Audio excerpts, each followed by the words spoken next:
What's going on, everybody? Mitch Gibson here with the whatever you're listening to this on, whether you're inside Hancock County or just my daily vlog or weekly vlog. I hope you're enjoying the show. You'll see this content all over social media. Got my boys from Spoke Locally. You can find them on Instagram, Spoke_locally. Go engage and see what the great things they've got for their product launch coming very soon, which you're getting ready to find out a little bit more about what Spoke Locally is about and the, I guess, kind of the masterminds behind the brand, and I can't wait to dive in here.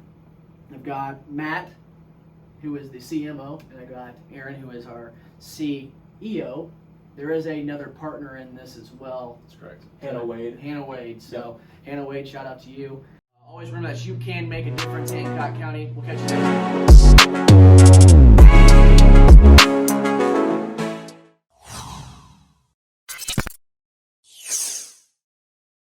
First off, the hospitality, let me just tell you this real quick. I show up and I get cluster truck, like sitting here in the office right now waiting for us.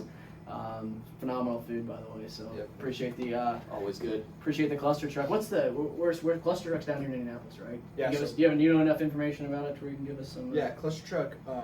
Is a delivery only ghost kitchen that operates in locations. A couple locations in Indianapolis, Fishers, Carmel, and then down here in Indianapolis, as well as in Ohio, Dublin, Ohio, Columbus, Ohio, and then Kansas City as well. And so growth is taking off. Yep, and more locations on the way. That's awesome. Like I said, it's the first time I've had cluster truck. I've known of Matt for quite some time, and I don't think I've ever we've ever sat down and had a conversation. But what him and Aaron are doing is pretty cool with their new product, Spoke Locally, which is set to launch very soon. I'll let you give some more information on that. It's going to be a phone app, correct, guys? Yep. It's a phone app that's going to help drive local business and show the importance of why local business is so important, especially not just in like smaller towns like Hancock, Hamilton County, but towns and cities and sometimes big cities like Indianapolis. I wouldn't say Indianapolis is big, but big enough for sure. No matter where you're at, local is important. So we'll let them talk a little bit about that. So I don't care who answers this first question, but I guess to kind of get started, where did the idea of Spoke Locally come from? What drove that, and where you guys are out here now? Yeah, so I'll kind of say what it is first, and then kind of work backwards from there. So what Spoke Locally is, it's a platform where local businesses can communicate and post to nearby consumers. So only the local businesses can post, and then consumers see those by location instead of following. Gotcha. So there are no followers, and you see everything that is basically within walking distance. Sure. And as you scroll, sort of Twitter style, things get further away. So that way, businesses can reach their most valuable market, the people right around them in real time, and then consumers can feel like a local wherever they are. Which is the whole point of it. I mean, Spoke Exactly. Locally. We're here for you, local businesses. And you're speaking locally. Right. I mean, that's the whole thing. And that's kind of, before we kind of hopped into the show here, I was kind of talking to them about the kind of not necessarily the podcast that I do with the Inside Hancock County, or the one you're listening to now, but I'm also part of a committee called the Shop Local, We've Got Your Back campaign. And what that is it's a group of just business owners. There's 8 of us on the committee, and there's 10 now.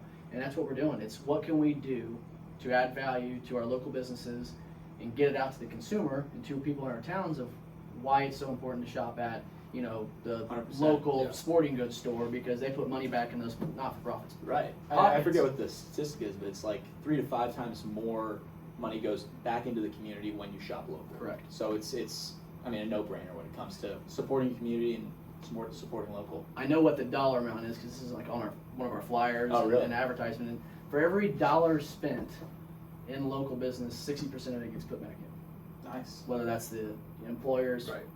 Family spending money going to the other stores or whatnot, but not for profits. I mean, obviously taxes, which everybody loves, but all that great stuff. But I appreciate you guys, kind of coming on and explaining a little bit more about Spoke. Yeah. Absolutely. Now, the platform itself, the app, and that's obviously been probably quite a process for you guys, not necessarily just because of the app and the process it is, but also being young. I mean, it's cool to sit down with some guys that are close to my age, because a lot of the people I talk to in the day-to-day world are, people that have been in the business for, 10 years, own the florist shop down the road, own the little coffee shop.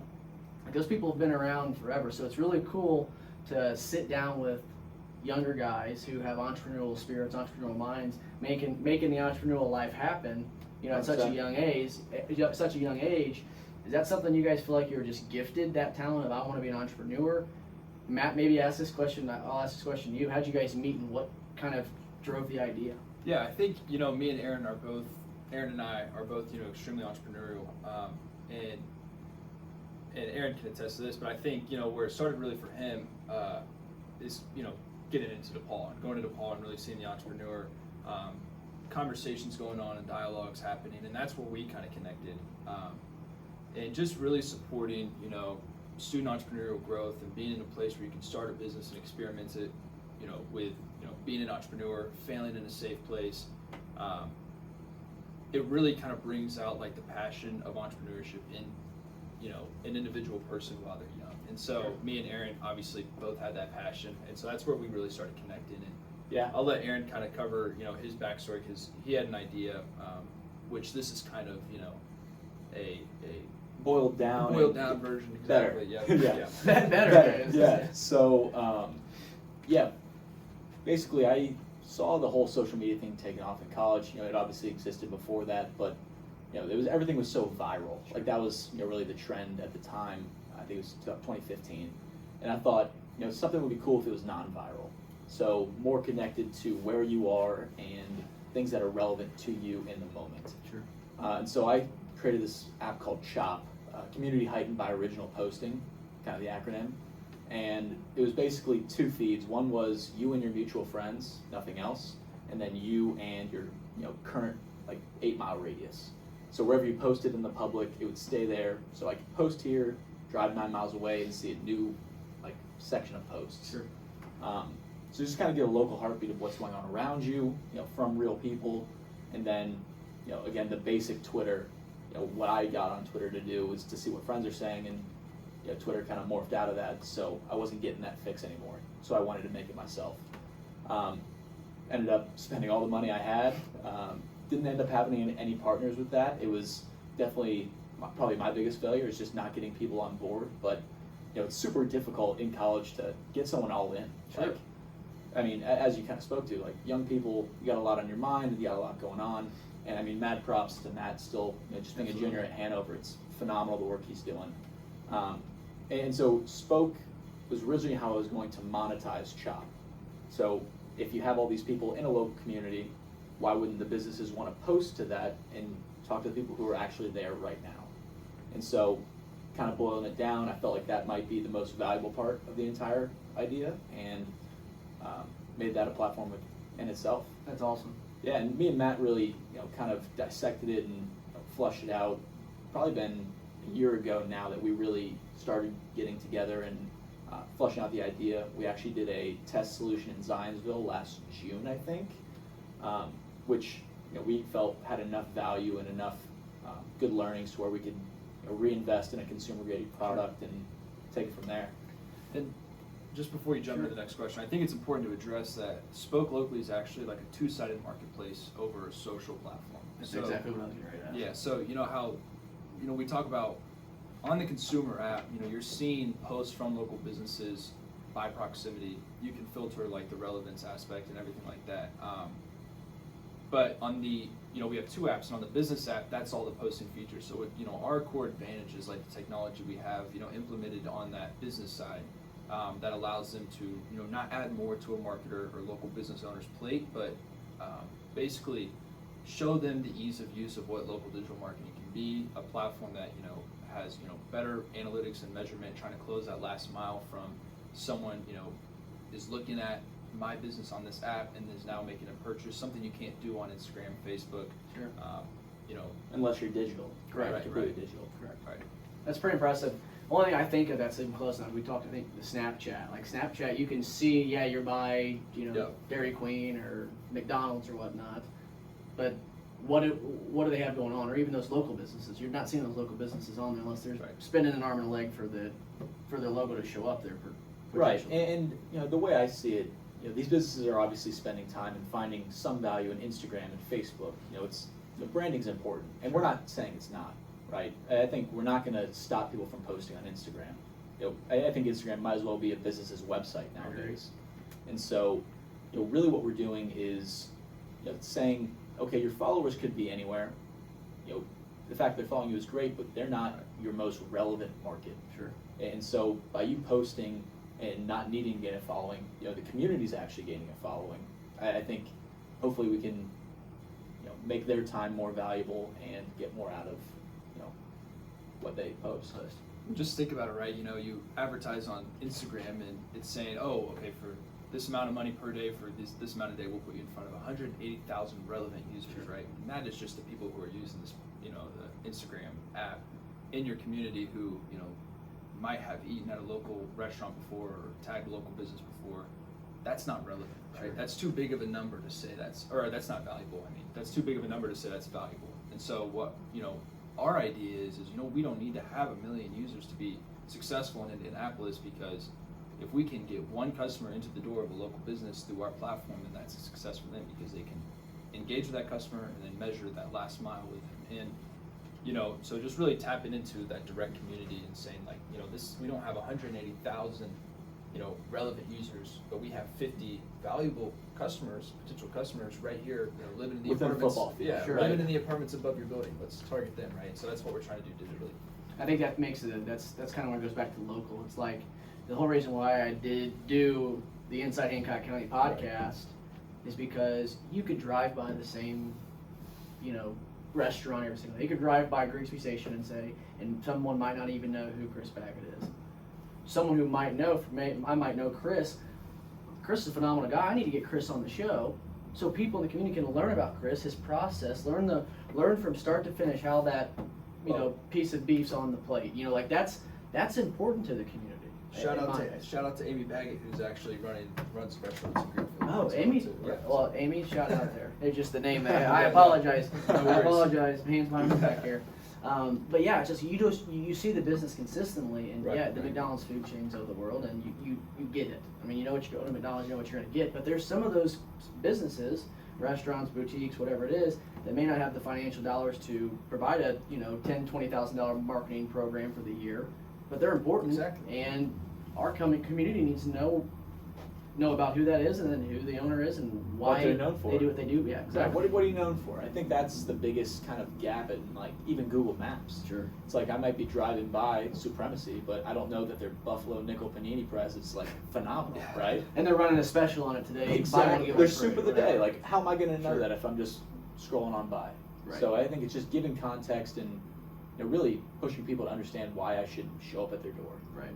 And it's not spending a ton of money to do it, right? Because you think about local businesses who are using Yelp, and they're paying hundreds of dollars a month. Sure. Hundreds. I mean, there was an ice cream shop that was an original partner of ours that paid $600 a month on Yelp to be the top listed business in that area, but they didn't even own their own content. And Sure. so it's just like, how can we put the content back in the business's hands, as well as not as much competitive as the top 5 listings are ads, but just working together and making it valuable that, okay, I'm not going to target a customer who's not going to use my product, right? So just kind of that whole It's a consumer mindset shift. idea. Yeah, that's exactly.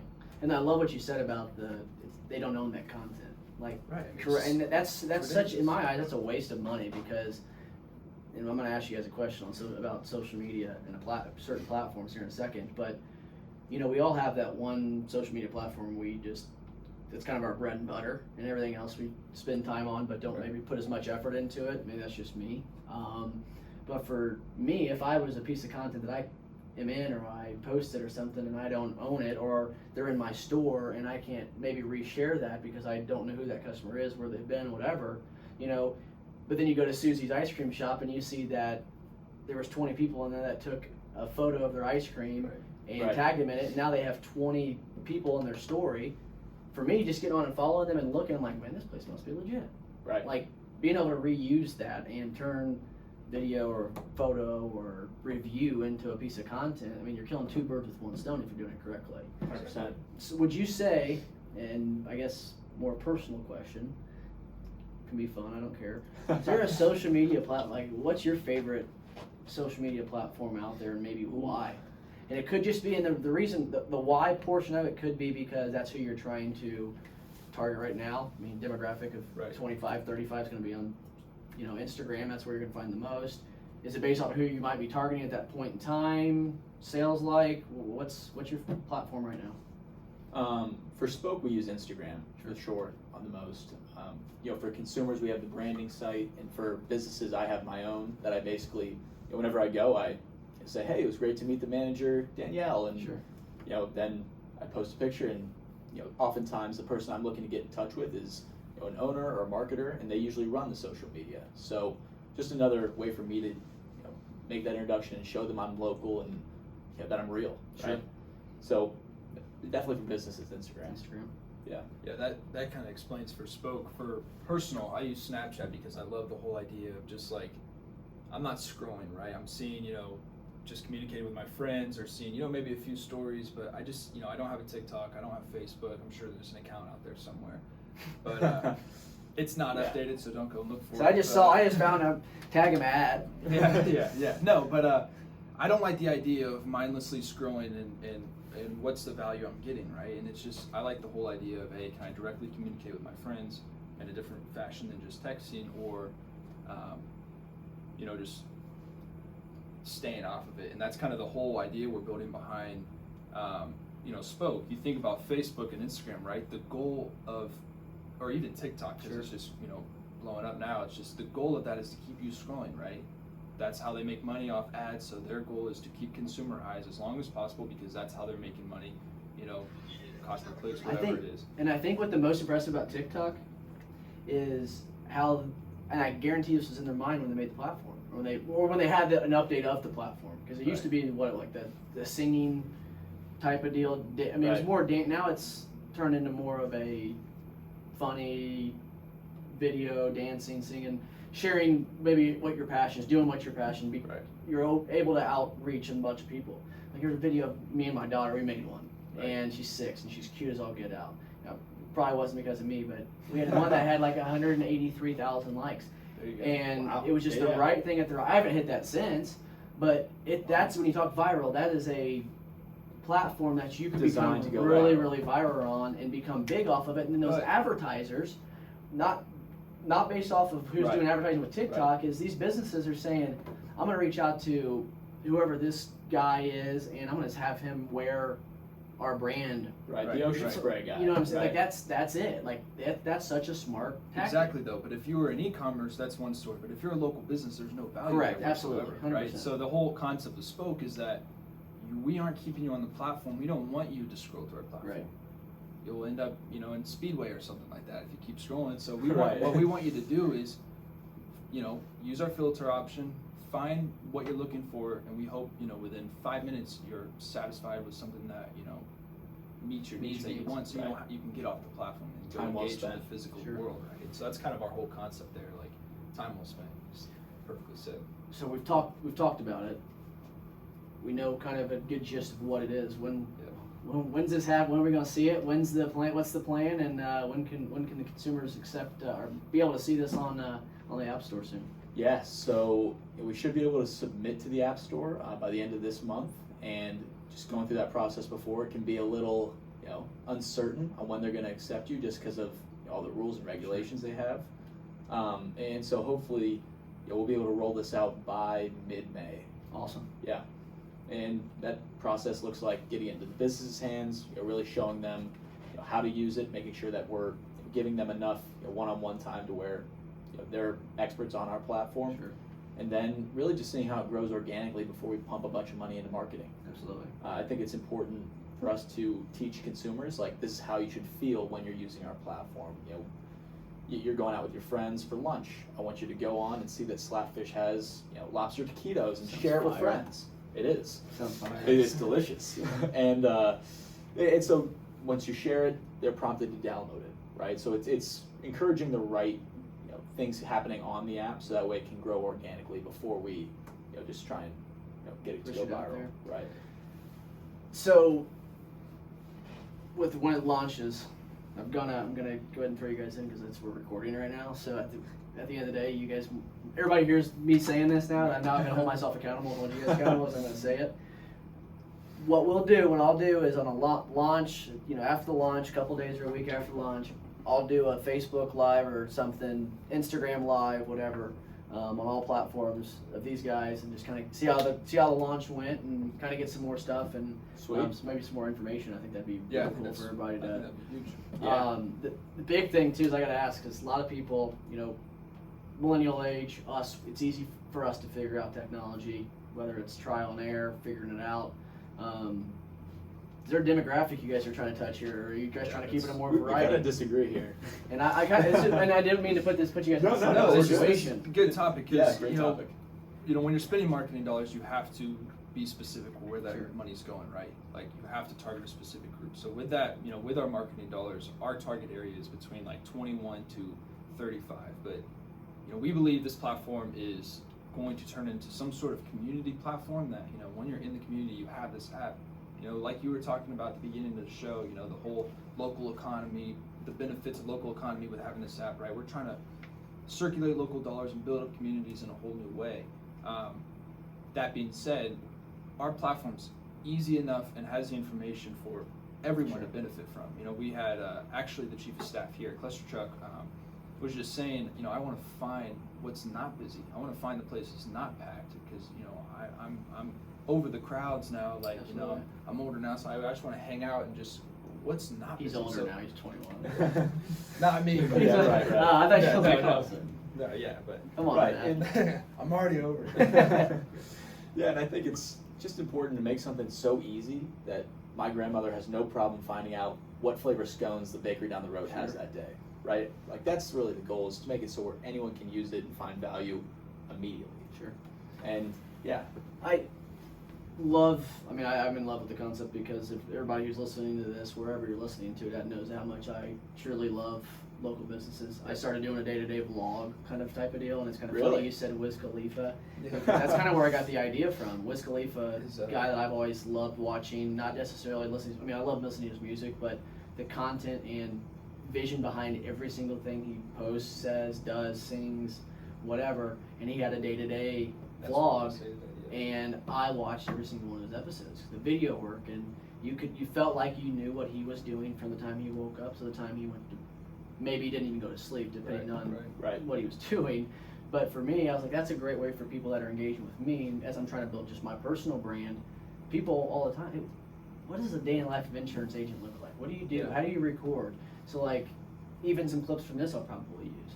Yeah. Trying to just document that stuff, to give people and consumers another way to showcase their product and their brand and what they're doing. With your guys' brand and what you guys are doing, you're centered right now, focused on the Indianapolis, right? And Yeah. we've kind of got that feel, and from following you guys on social media as a consumer, it feels and looks that way. Yep. So like I can see it, and you guys have done a great job doing that so far. thanks. Expansion is obviously a vision. You guys looking to get into local, more smaller communities like Hancock County? Is that more, let's get this bread and butter done the right way first and then expand? Yeah, All about the data. It's all about the data, and for us, it's so right now we have 100 local businesses within downtown, Broad Ripple, Speedway, and Irvington that have said they'll participate, which is the exact number we're looking for launch. Absolutely.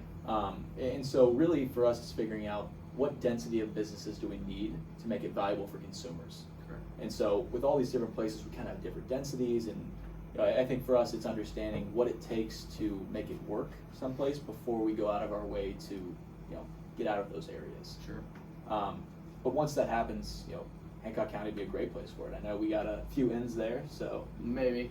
yeah. Maybe if We'll you- see. No, but no, yeah. Those types of expansions. You usually look at tech companies and stuff like that, and they're like, okay, I want to go to Chicago next, right? Maybe I'm going to go to Nashville or something like that, which is obviously a goal of ours. But if this works on a scale to where we can help businesses thrive in Zionsville and Carmel, Fishers, Noblesville, Greenfield, Everyone in between. yeah. Just from the smallest of local communities to the cities, right? So it's just the idea of expansion kind of starts. Let's focus on the most dense area, Sure. right? Because then we'll know. Hopefully it doesn't need to be more dense than the city. So Right. then Well, we'll it's kind know of- we can spread out from there. And Right. there's suburbs, right? So we'll go to Carmel next, and we'll go to we're already going to start in Broad Ripple. We'll go to Fisher, Zionsville next, and then, okay, we'll get smaller, and, we'll just test out that whole density aspect before we take this, out of Indiana. Well, I hope the next time we do a show or have a podcast sitting here with you guys that we are in Hancock County, or where you guys have expanded greatly. Awesome. I assume you That'd guys be great, will, yeah. which would be awesome. I can't wait to see the growth. Gonna get into some little personal questions here real quick. I like to, my Let's do listeners, wherever we're at, like to know who the guests are and what they're doing, Absolutely. where they came from. So I guess start with you, Aaron. Give us a little background. I guess take us back as far as you want, maybe.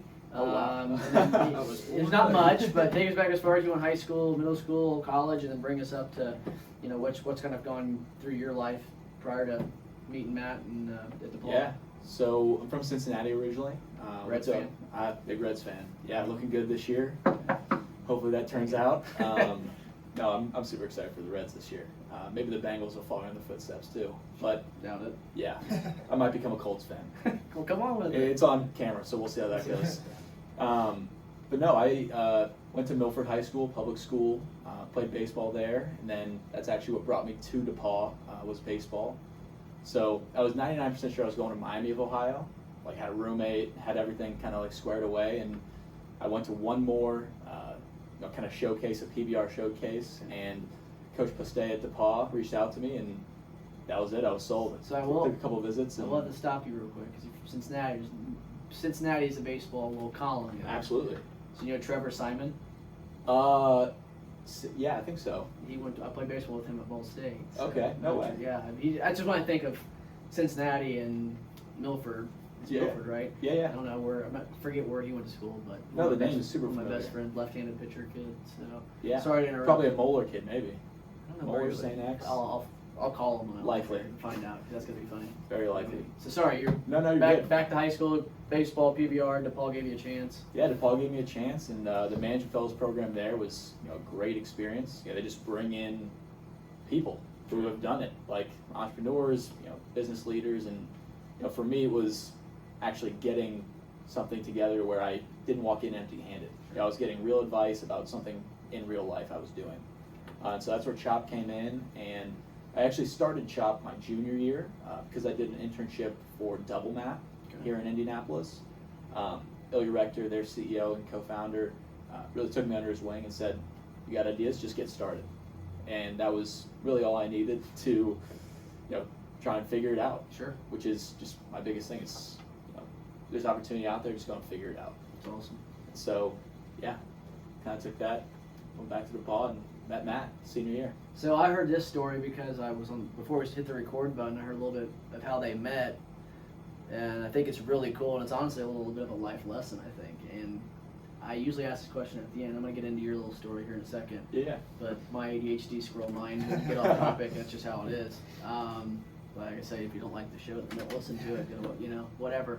But back to what I was saying is that you as a CEO of the company, and I like to ask if you could get some advice back to young kids and what it was, how you guys met was just a golden rule of just treat others how you want to be treated. You started a entrepreneur management, some type of Yes. leadership group, correct, on campus? Yep, an Engage Entrepreneurship Group is what it was called. Gotcha. Yep. And then Matt was probably the only one or one of the few that showed up on time. Yeah, it was And a brainstorming I think session. that's Yeah. crazy. But it's true. I mean, you just do things the right way for so long. It comes back with the whole saying that the apple don't fall far from the tree. Bring us back to your life. What's going through Matt's? Take us back as far as you want. Going back to St. Michael's all the way through, or Well, whatever. I think it starts at St. Michael's. I've always, really had a hard time in the academic setting. So I was never good in the classroom. Even at St. Michael's, I actually left and went homeschool and did a lot of traveling, went to China and stuff like that. So that was an awesome experience. And I just, it was tough going back to high school after that experience. And so I kind of jumped around high schools, went to Cecina my freshman year, and then went to Greenfield. Didn't excel there, but when I was talking to my guidance counselor, I won't say any names because I'm sure you know him, but he's saying, you need to look into Ivy Tech, right? You need to look into these schools based off your GPA and stuff like that. I'm like, I know the talent, I know, what I can bring to the table for any institution. I don't need to go, I don't need to be determined based off my GPA. And so I started, creating businesses in high school around poultry, e-commerce, and technology repair and stuff like that. So that's kind of where I got my entrepreneurial, base experience, right? Learned failure and all of that type of stuff. But then, DePaul saw that value, right? So even if I had a 1.4 GPA, I was accepted to the honors program at DePaul. And then, like you just mentioned, that's where I met Aaron. We started just shopping together some ideas and stuff. And I actually left after my first semester at DePaul because I have a tough time sticking at one school. But I went to Hanover and then launched the Leadership Entrepreneurial Enrichment Program, or acronym LEAP, which is kind of help students build entrepreneurial and entrepreneurial mindsets. Entrepreneurial is being entrepreneurial minded in a corporate setting, so not really a business owner, but adding that thinking out of the box type stuff. Sure. And we sponsored the Indiana Economic Development Club luncheon in January, and that's actually where we started brainstorming because COVID was hitting, and we saw the things that were happening for local businesses, and we knew we wanted to dive into something. And he was graduated, so he had some time, and that's kind of a mix of my backstory Sure. as well as Just coming in together. That's pretty cool. And it's funny too you say that because a lot of the guy's my big mentor in the podcasting world and also the insurance world. We're so like it's unbelievable. He's 50 years. I'm sorry, Jason. I don't know how old he is. He's between 40 and 50 years old. Whatever, 42 maybe. I don't know. But Jason calls me his mini me, and I think you come together with those guys that Right. you are literally like meant to sit right here at this table with, because that's your gift to learn from what he's doing and grow. This probably hasn't been an easy process. No startup, I don't care what you're doing, is an easy process, especially a tech app competing with all those big damn guys out there. Some adversity you guys have had to face. I mean, you don't just be so good and your product doesn't just come out from start to finish like you expected it to come out ever. Or maybe necessarily not necessarily the time frame, COVID, whatever it is. What adversity has happened that you guys have taken place and it'll flip around and just really push you guys to become better?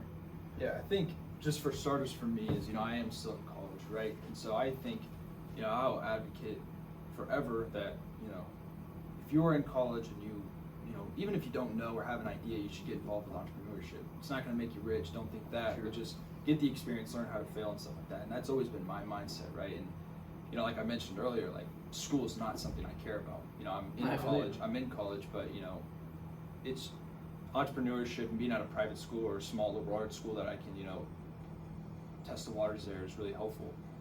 The hardest thing for me, that I've kind of learned, because it's interesting you saying that because it's just so true, and we haven't even taken some to market yet, right? But, I am a college student, balancing my schoolwork and stuff like that, but, once I accept investor dollar, right, that whole thing changes. My first priority is now Spoke. So, it's tough on, my relationship with my teachers or a relationship with peers, in the sense that, I'm not going out, or, there's times I do skip class, and there's times I don't get an assignment in because, I have people that, gave me money, benefit, or they're counting on you.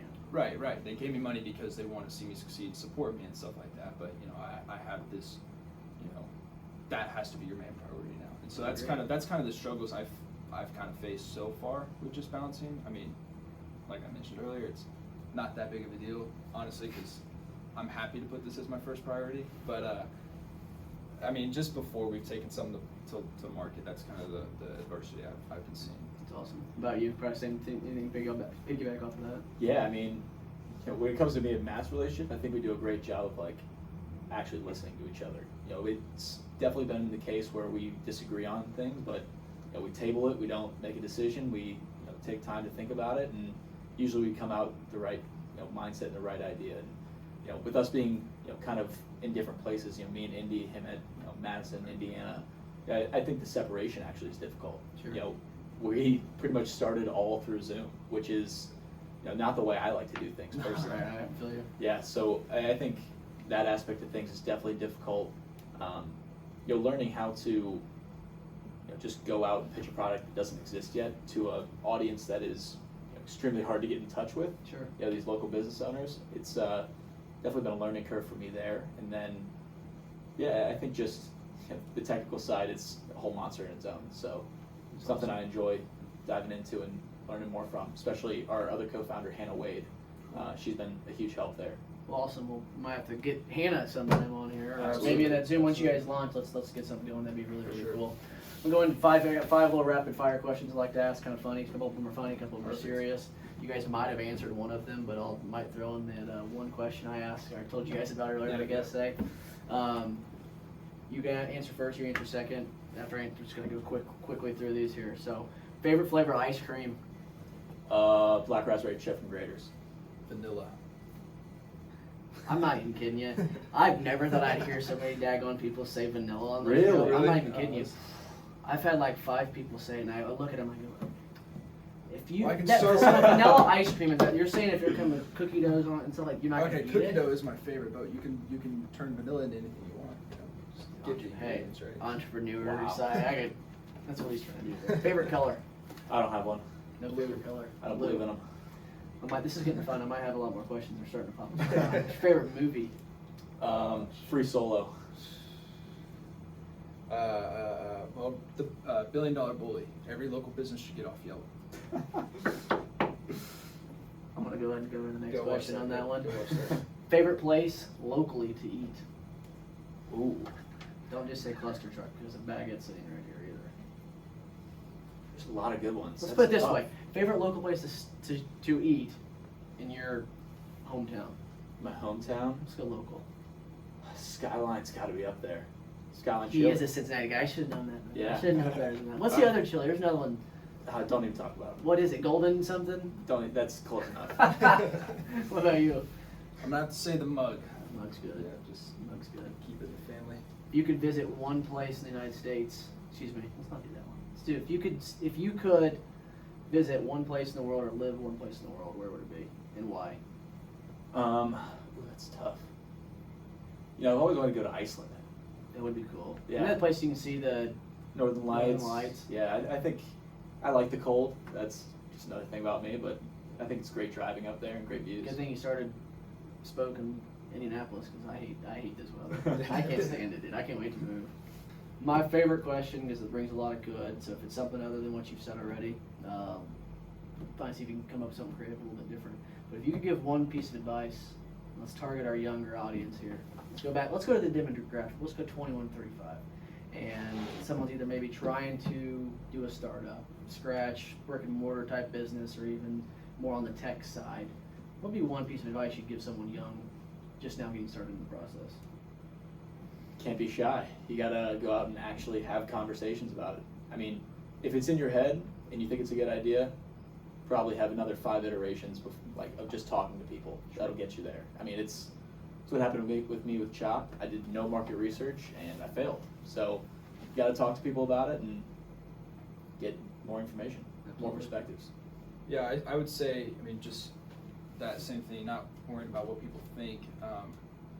I keep seeing this Sarah Blankley ad come across. She's the founder of Spanx, and she, I keep getting this like masterclass ad coming across. She's like, everyone's had $1 million idea, but no one executes on it, right? So just like push something out there, right? It doesn't have to happen fast. It's not going to happen fast. There's no quick, quick scheme, Sure. ways out there unless you got in early on Bitcoin, right? But That I took a while. would like to. Well, yeah. 2 weeks it went from 30 to 50. That's pretty good. But I would say, just to jump back to just like actual students, because that's kind of the situation Sure. I'm in right now. Just leverage the tools you have at your campus, because especially in Indiana, entrepreneurial ecosystems, among the student community is growing. There's support.